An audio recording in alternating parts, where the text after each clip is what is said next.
Estamos de regreso a su programa Criterios. Hoy estamos con Hugo Roa, que va a responder unas preguntas que nos hicieron desde la calle. Adelante, Hugo. Sí, bueno, la primera, en cuanto por qué nos activamos el aparato productivo, fíjate, ahí rápidamente hay que hacer un poquito de historia, porque el aparato productivo que consiguió el presidente Hugo Chávez en 1998, a partir del 99, cuando se llegó a la presidencia de la República, era un aparato productivo que estaba destruido. Aquí funcionaban una o dos empresas las que le servían que esas empresas que realmente tenían la conexión para apropiarse de esas divisas y que simple y llanamente eran subsidiados muchos de esos productos por esa renta petrolera. Es decir, al empresario no le importaba tener una empresa competitiva, no le importaba tener una empresa al servicio del Pero pueblo. eso no obedece también a políticas macroeconómicas del Estado mismo. Sí, no, pero te estoy hablando de lo que ocurría en ese momento y Ajá, cómo un Estado neoliberal ok. optó en ese momento por desmontar. No olvidemos los famosos Chicago Boys que promocionaron junto a Pecov después con la famosa Agenda Venezuela, promocionaron el desmontaje del Estado para aplicar la máxima neoliberal del laissez-faire, laissez-passer, dejar hacer y dejar pasar. Esto obligó a que el presidente Hugo Chávez, en el marco de nuestra constitución, entendiera que para democratizar el acceso a los bienes y servicios era necesario consolidar realmente empresas que estuvieran al servicio del interés nacional y no al servicio de solamente del capital y en su peor fase del capital transnacional. Fíjate, Germán, cuando tú revisas la estructura de las burguesías latinoamericanas, por lo menos hay unas que tú le puedes llamar burguesía, porque la burguesía por lo menos tiene interés nacional, tiene interés en ser competitivo y producir. Nosotros siempre tuvimos aquí burguesía parasitaria y ese es uno de los grandes problemas que tenemos, por el cual no tenemos un aparato productivo a la altura de hoy. Y Exactamente. por No, otro no, no lado, hubo empresarios no hubo en la empresarios. Y Cuarta República. por otro lado tienes lo del decreto de emergencia económica, por supuesto que ha permitido, por un lado, estas mesas de trabajo que estamos llevando, donde salen ideas, el presidente ha podido aplicar lo que él ha llamado la acupuntura de la divisa, para inclusive evaluar realmente qué debemos subsidiar. Inclusive no hay que temerle a decir que aquí hay elementos, Germán, que se tienen que revisar. Nosotros tenemos que ¿Tú seguir crees operacionando. en la liberación de la economía? O sea, quiere decir en abrir la economía al mercado. Mira, yo creo que nosotros no podemos ser como muchos quieren aplicar lo que te decía, las tesis neoliberales de aquí eliminar fronteras y qué tal. No, primero tenemos que construir realmente, resolver nuestro problema interno construyendo empresas y que el Estado venezolano, a partir no solo de una regulación, sino a partir de una participación real del pueblo, por eso es que hablábamos de empoderar, por eso es que nuestra constitución habla de una democracia participativa y protagónica, una participación real en el manejo de su economía. Ahora, por supuesto que es importante que nosotros revisemos, te pongo un ejemplo, vamos a seguir con un petróleo como lo tenemos, inclusive aún llegando subsidiando, aquí se llegaron a subsidiar, esto hay que decirlo sin ningún tapu, hasta las operaciones estéticas. O sea, aquí se subsidia cuánto los viajes al exterior. Nosotros llegamos a gastar 14.000 millones de Lo dólares llamado raspacupo, pues. al año, y no solo en el que raspaba un cupito, no, sino que el tipo que charteaba el avión y mandaba a 30 personas a Pero, raspar Hugo, los cupos. eso no obedece a lo que es una política económica nacional, o sea que es imposible impedirlo mientras existan esas distorsiones en la economía Claro, nacional. porque el tema aquí, hermano, es que aunque esto se niegue, fíjate, nosotros tenemos un país que de cada 100 dólares, 96 lo produce la industria petrolera, es decir, la industria que rescatamos nosotros, gracias a esta constitución y a Hugo Chávez, que la rescatamos y que esa renta petrolera la pusimos al servicio del pueblo. Ahora, esos dólares que nosotros producimos y que produce el pueblo, hoy nosotros históricamente se le ha entregado al sector privado para que sea el encargado de proveer bienes y servicios, porque es un mandato que también nos da la Constitución.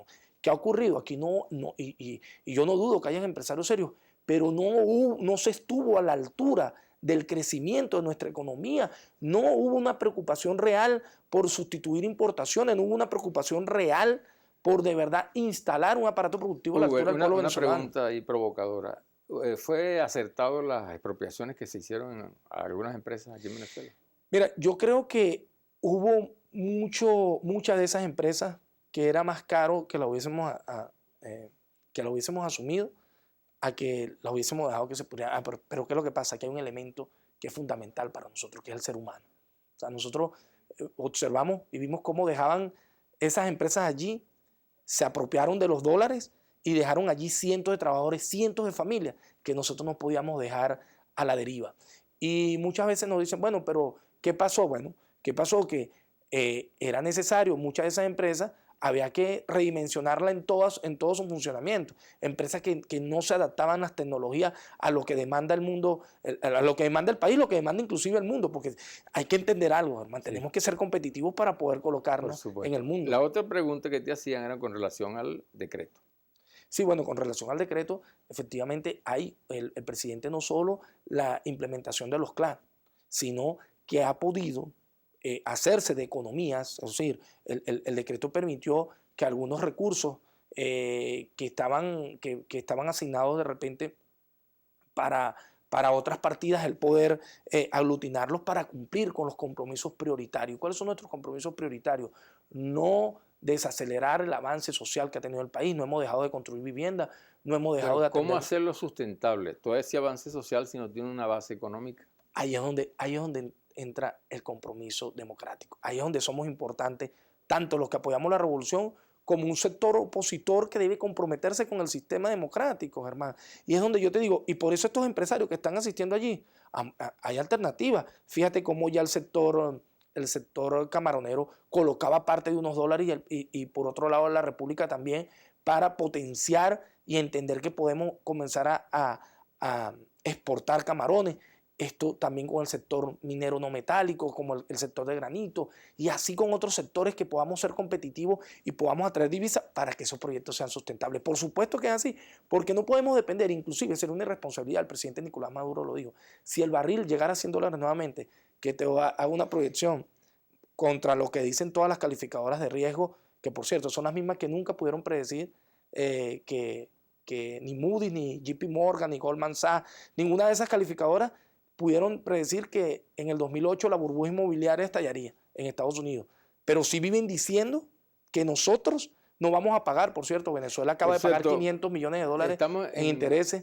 ¿Podemos pagar la deuda a los venezolanos? Por supuesto. Mira, nuestra deuda se ha querido vender por parte de estos señores, que muchos de ellos son inclusive tenedores de bonos venezolanos, se ha querido vender que es impagable, que nosotros estamos contra la pared. Mira, si un gobierno ha sido responsable, mira, desde 1902, es más, Venezuela en general, hay que decirlo, nosotros siempre nos hemos caracterizado por honrar nuestros compromisos internacionales, pero nuestro gobierno ha sido responsable con todo lo que ha sido la banca internacional y da tristeza cómo nos califican, igual que Uganda, igual que todos esos países que se encuentran que Irak, un bono venezolano. Yo le hago esta pregunta a muchos eruditos de la economía. ¿Cómo es posible que un bono venezolano se califique igual que un bono iraquí, que está en guerra, que tiene un estado completamente de guerra? No, señores, aquí lo que hay es toda una componente internacional, hermano, tanto interna como externa, para dañar la economía venezolana. ¿Estamos en una crisis alimentaria en el país? Mira, yo creo que hay una crisis de la estructura de distribución y por eso el presidente creó los CLAR. ¿Y de producción? Y en producción tenemos que maximizar nuestra capacidad de producir y por eso es la importancia de participar todos. No es que dejamos de producir, es que necesitamos crear mayor capacidad para no depender de la importación. Una reflexión final al país. Sí, bueno, Germán, fíjate, una de las grandes reflexiones que yo quiero hacerle, se lo voy a hacer al sector opositor del país. Yo creo que la oposición venezolana tiene que ver lo que ha ocurrido en todos aquellos países donde ha existido la injerencia directa o indirecta por parte del imperio norteamericano. Muchos le corren a esta palabra y se burlan de esta palabra imperio, pero es triste cuando tú ves un documento como el llamado Freedom 1, Freedom 2, por parte de la flota del Cono Sur, donde este general decía abiertamente que debemos intervenir militarmente en Venezuela. Esto nos lleva a una situación compleja para todos los venezolanos. Las bombas no preguntan, hermano, si eres chavista o no cuando van a caer. La reflexión que yo hago es invitar a todos los opositores realmente a resolver bajo las leyes y bajo esta constitución nuestras diferencias. Que no crean en la cortina de humo que se quiso montar con el referendo diciendo que era posible hacerlo este año. Este año es inviable porque no dan los lazos.